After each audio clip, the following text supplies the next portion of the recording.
Hey guys, today we're making a video about the top 10 best governors in US history. This is my opinion alone, so if you disagree with this video, you can kindly comment about how you think that number 5 should be, switch and be number 6. I will be also making a video about my top 10, my top 10 worst governors in US history, in my opinion. But here's the video. Here's the part I want to focus on.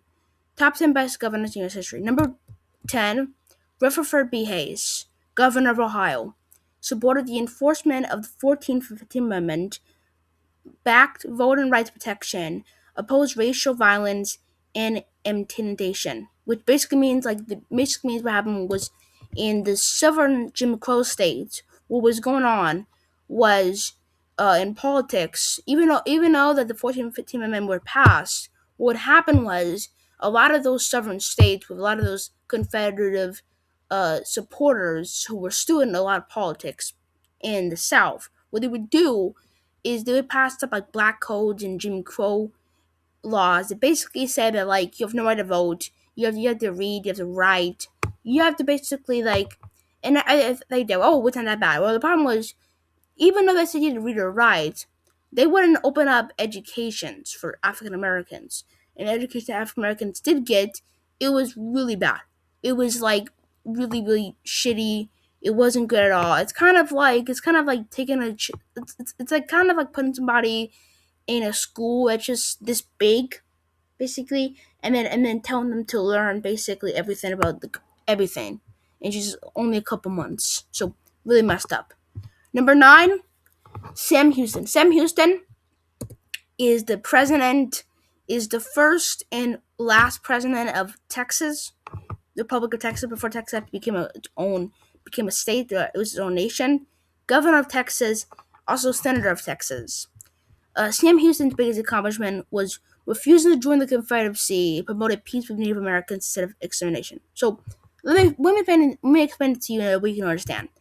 Basically, what happened was Houston had the mindset of, hey, even though the majority of Texans want to join the Confederacy because it looks popular, because we're founding our new state, yeah, after Lincoln was elected, he believed that, first up, no. He believed that the state should just stay together and it should just remain in the Union, and that's it.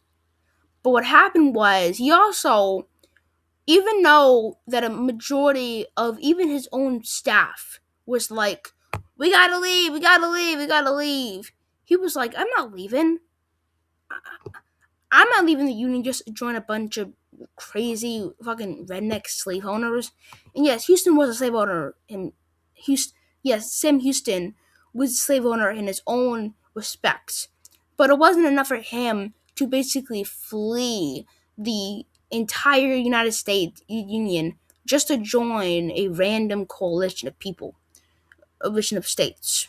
And unfortunately, what happened was in March of that year, March soon enough, he got impeached and was impeached and kicked out of office. He also promoted peace with Native Americans. What that basically means is that his policy on Native Americans was basically the idea that like you do, I'll do what I do. For him, it was the idea that like you stay over there, I stay over there. We don't.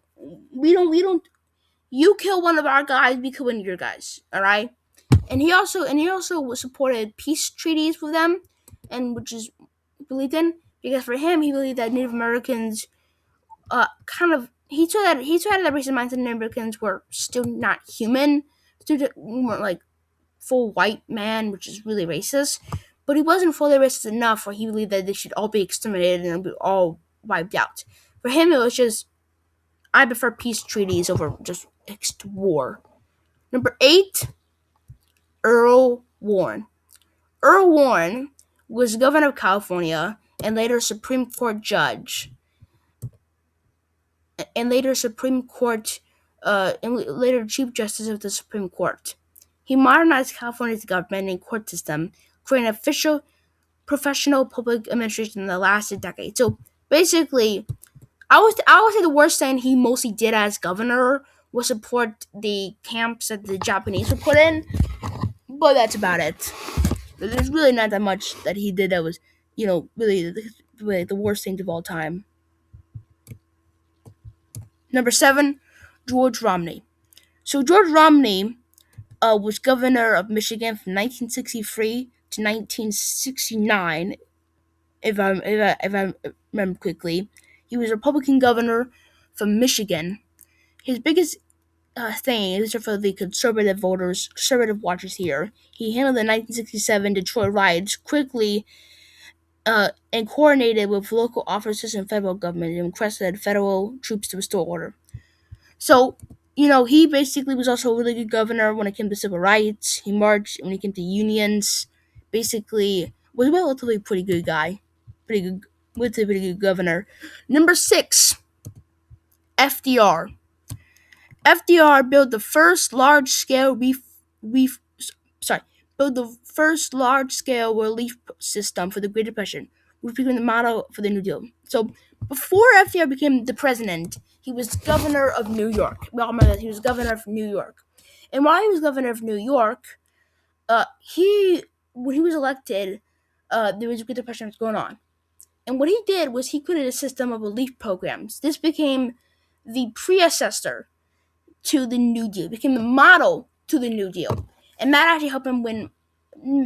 That actually helped him deeply, made him very popular in New York, which then helped him gain him to relevance in the politics and let him win the election in 1932, Democratic primary, and let him win against a complete landslide against Hoover, who wasn't even fucking close.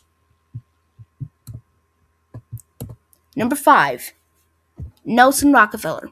Nelson Rockefeller, governor and later vice president, built one of the largest expansions of public higher education and infrastructure in U.S. state history.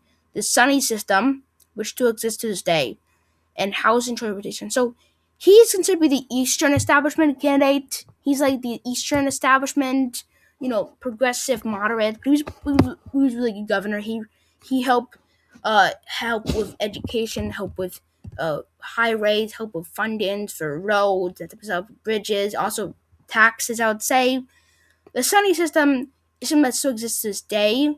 It's one of the largest. Sorry, one of the largest things in the country. Uh,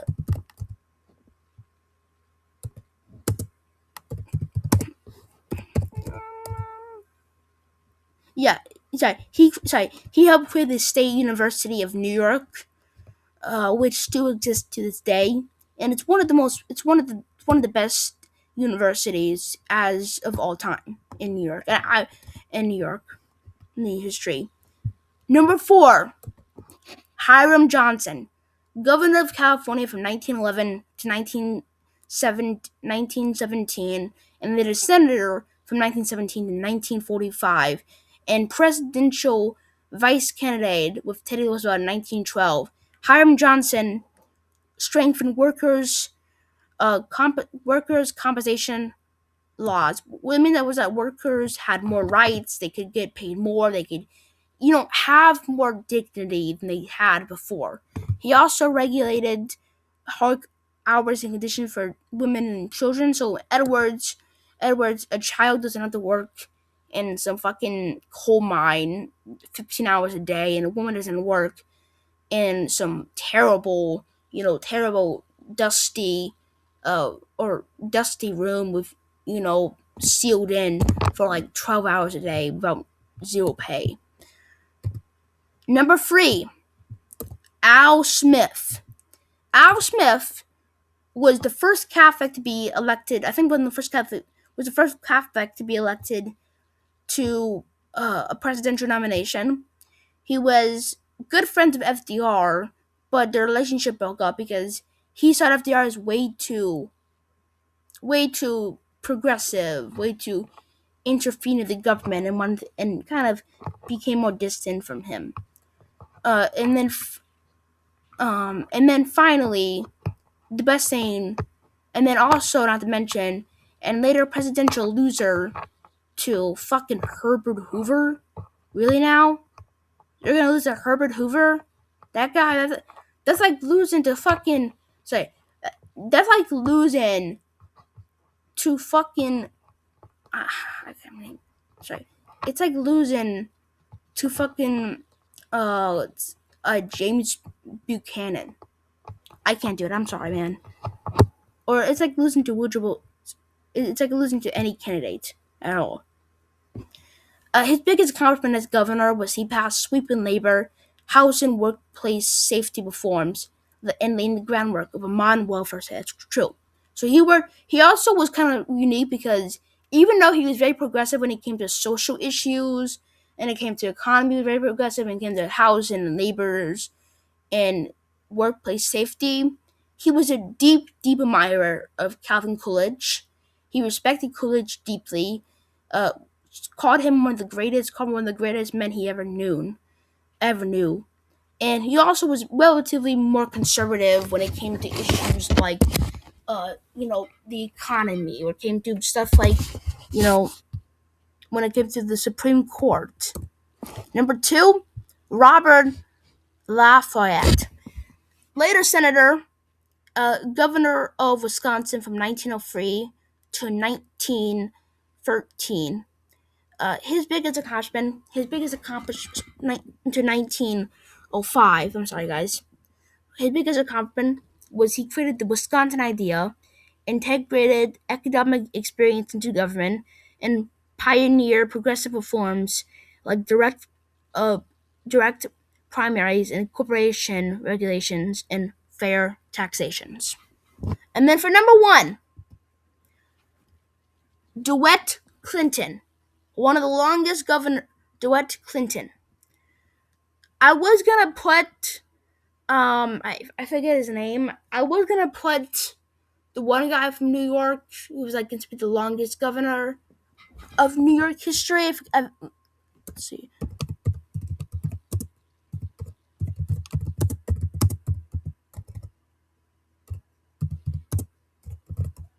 Yes, none. Yeah, sorry. I was gonna put George Clinton, not not the artist, not the artist. George Clinton on this list because George Clinton is considered to be a founding father, also one of the best governors of all time. But I had to put DeWitt Clinton himself because he championed and completed the Erie Canal, which is something that still exists to this day, and it's one of something that connects Ohio and Michigan and New York and Pennsylvania together. He also transformed New York into a national commercial hub. Basically, like New York was still considered to be a national hub, but it was mostly Massachusetts or Vermont or Delaware. It wasn't really, or Pennsylvania or Virginia. It wasn't really considered to be like a massive state. And under his leadership, he basically transformed it into a massive national state, international commercial hub. He also reshaped the U.S. economy. That's absolutely true. He he reshaped the New York economy and made the New York uh, made the New York economy basically become one of the biggest in United States history. And for some honorable mentions, Huey Long, Ronald Reagan, William McKinley, Jerry Brown, and then finally, for our last honorable mention, drumroll please. Fine. Alan Shivers. Sorry, I'm just fucking with you guys. I'm fucking with you guys. I am 100% messing with you guys. But I was gonna say for our final honorable mention, it goes to our good friend Thomas Dewey as our final honorable mention. But I hope you guys enjoy this video, guys. Make sure you guys like and subscribe and have a wonderful day. I will be doing a top 10 worst governors in U.S. history. But I hope you guys enjoy the rest of your morning, rest of your weekend. And make sure you guys like and subscribe.